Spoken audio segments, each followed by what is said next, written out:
Welcome to Dakman Productions and welcome to Hey Rail. We have another unboxing today. This one's from eBay. And sometimes eBay can be a hit or miss. Sometimes you get stuff that's great. Sometimes you get stuff that's damaged.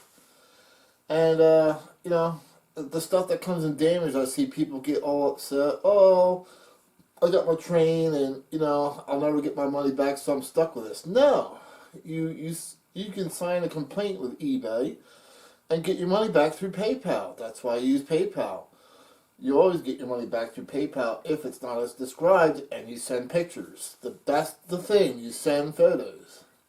So, and the reason why I'm bringing that up, because it doesn't sound good already.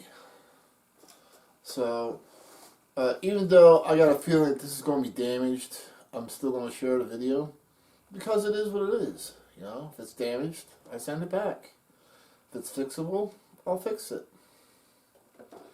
You know, life isn't always perfect. There is disappointments. So let's take a listen. That doesn't sound good to me. So let's take a close look at this. Alright, so let's see how bad it really is, because it doesn't sound good at all. And, well, whatever. The first thing is, if you're suspecting your package is damaged, is to look at the outside of it. Now, obviously, if it's damaged, it was the way it was packed, because there's not a crease, there's nothing. So if this is damaged beyond repair, you're going to want to take a photo of the box the way it is, so they can see it's not the post office's fault. Because the first thing the seller wants to do is say, oh, it was damaged in shipping. No, obviously it's not. So I'm going to open it carefully here. On top of that. So you got to open this up in a way, if you're suspecting damage, not to damage the box, so eBay can see how bad it is. Alright, so there it is. Now, I hear something rolling around in there that sounds like wheels.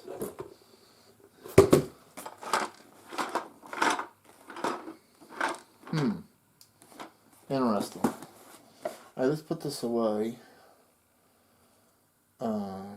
Because now a lot of your Atlas So has covers on the wheels to keep them from getting damaged in shipping. I don't know what is going on here, but did the seller take the wheels off of it?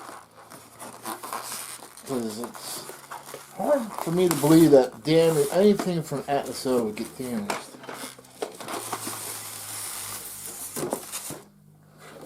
Okay. This is weird. Alright, well, let's open this up carefully. And like I said, with eBay, you just don't know. I mean, it is what it is, but you can hear it. You hear that? Sounds like the thing's in a million pieces. Oh,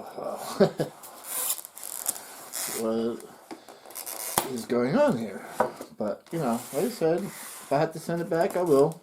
No biggie.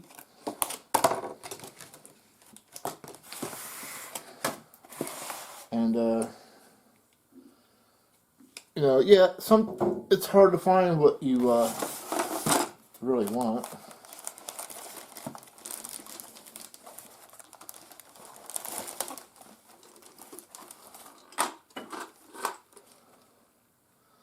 Alright, well, it's got the trucks and the wheels on it.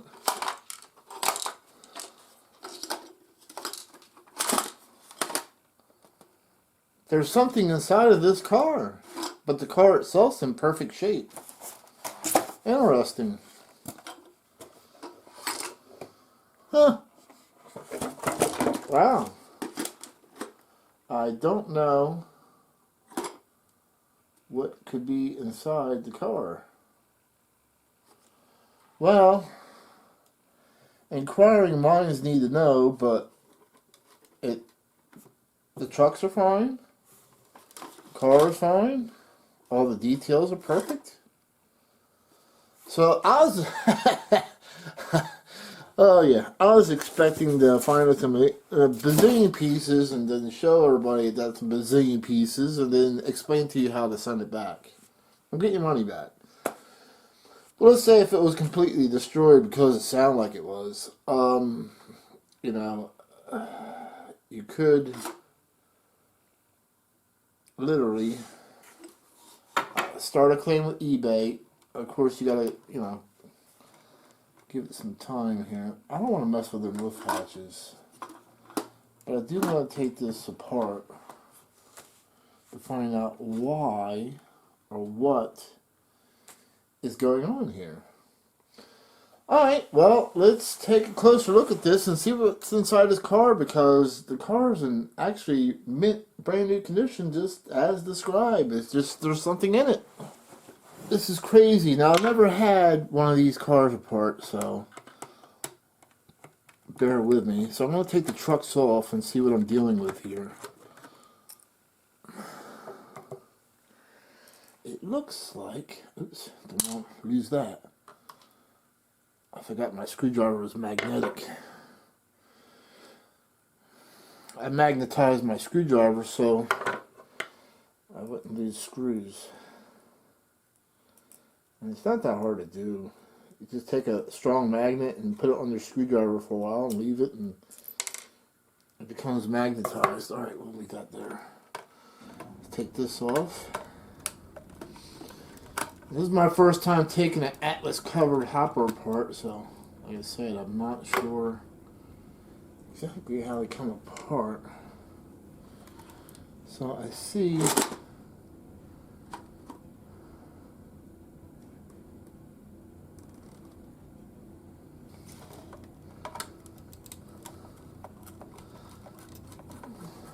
I'm not sure what these, if I'm pulling the correct screws up, but they're the only two screws that I'm seeing.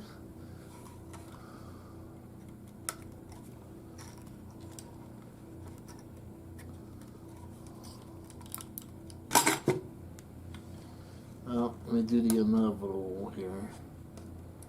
Let me open these hatches up. And there's so much fine detail in here, you're just even afraid to breathe on this thing.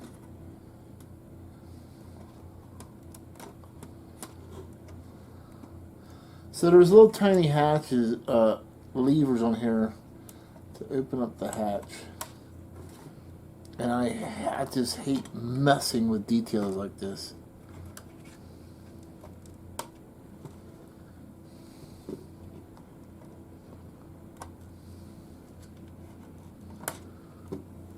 Oh, that hatch looks like it opens up the other way. It does. Alright, so that opens up the opposite way. Yeah. Yeah, dear. Alright, so we're good to go here. Oh, there's, looks like there's screws in the bottom here. Let me get a flashlight. I'll be right back. Let me see what the heck's in here. Oh. Oh, I see what it is. Alright. I see exactly what it is. So, there is, I don't know why, but that's pretty realistic. So there's a baffle in here. Oh, they're weights.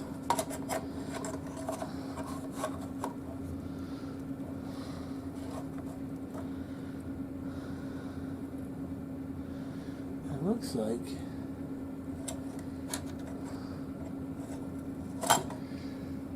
so there's Atlas uses weights inside of their cars, which I knew on the box cars, but I wasn't quite sure how they did it on their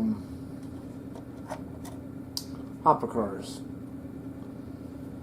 And so looking inside here, the only thing that happened is the screw, which you see here, that holds the weights in place, broke off.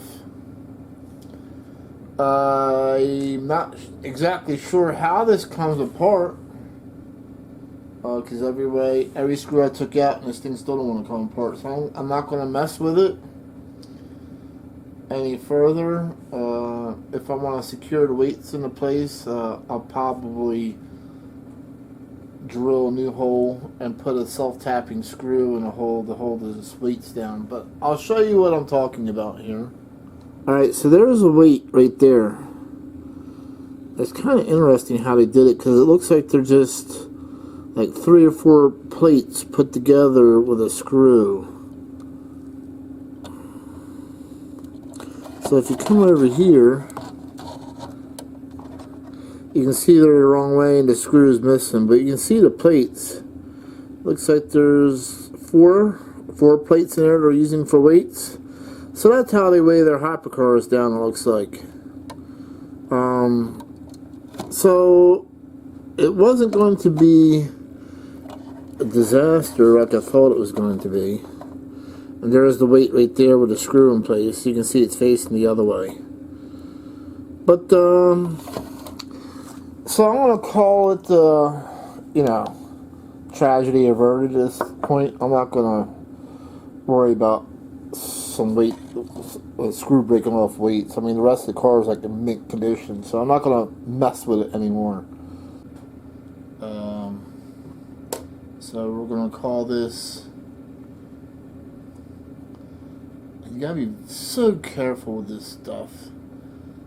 See, see all this ATSO fine detail? See that strap? You gotta put that strap over. Make sure that's in place. I mean, it's almost like working on a real thing, except a miniature. Then flip this lever over. Alright, so that's locked in place. And you gotta make sure that these levers are straight up in the air before you close the hatch down, of course. Or else you'll break off the levers. Now we gotta close this strap. See the strap right there? And then lock that little lever right here into place. I know I got fat fingers, so I'm doing it this way instead so you guys can see.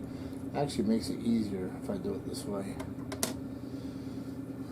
Close that lever or that strap. You gotta make sure it lines up in the lock, just like the real thing. We'll lock it. And this. Close that. Through that strap. You gotta make sure that it's in the middle. There it goes. There that goes. And we'll throw this latch closed. I mean, this is how fine detail ATSO is. And this is, for you guys who are wondering, this is a, what kind of car is this? I know this is a Pullman Standard. I'm looking to see, they have the cubic feet, oh there it is. It's a 4427 car. Alright, so I gotta be very careful. I'm going to flip this back over, make sure I don't press any kind of... I should really have that on a piece of foam, but I don't have any. So I've got to be careful of how hard I press on it, putting the screws in, I guess.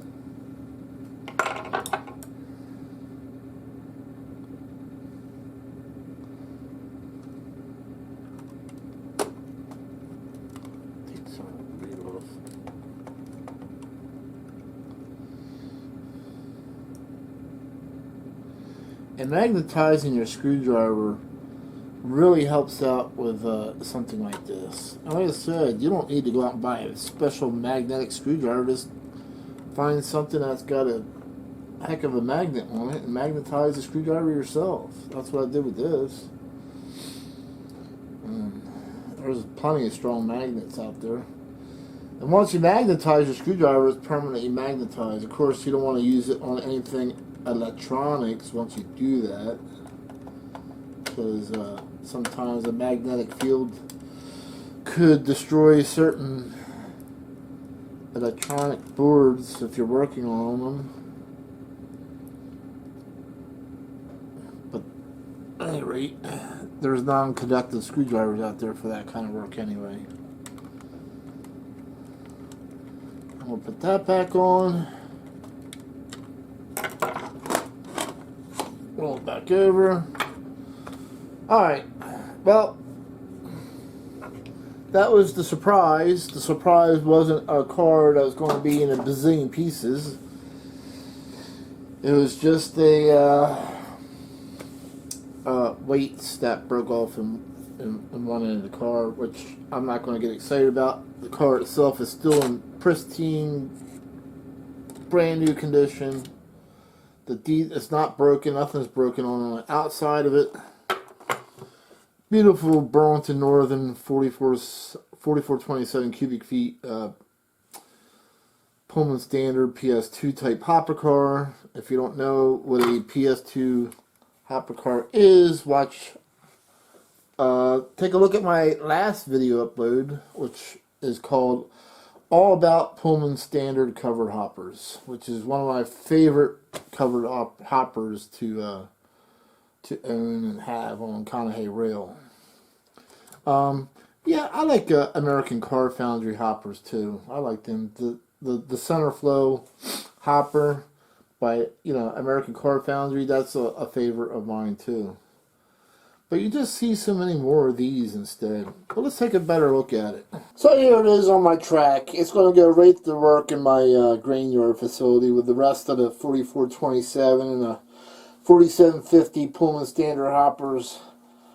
So this is an Atlas O, and this is part of the Master Series. Now this is an older run.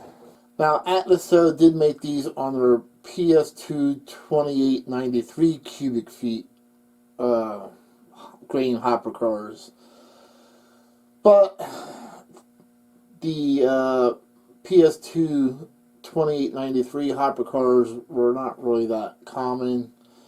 They were kind of like demoted to other uses because basically they were considered only 70-ton grain hoppers. Maybe, I guess, if you had small orders, you could use that. But for the most part, they were used for other things. The 4427 grain hopper cars were 100-ton. And the 4750s are 150-ton. Alright, so let's get this into the grain yard here. And we'll sort of like push it in there.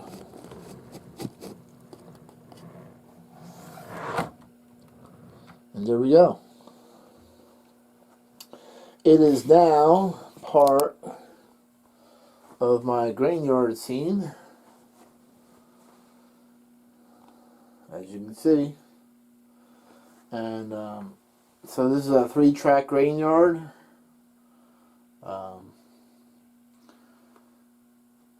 This is a scene that I always wanted to create, and so I'm trying to do it with Atlas O cars because they're a little bit more detailed.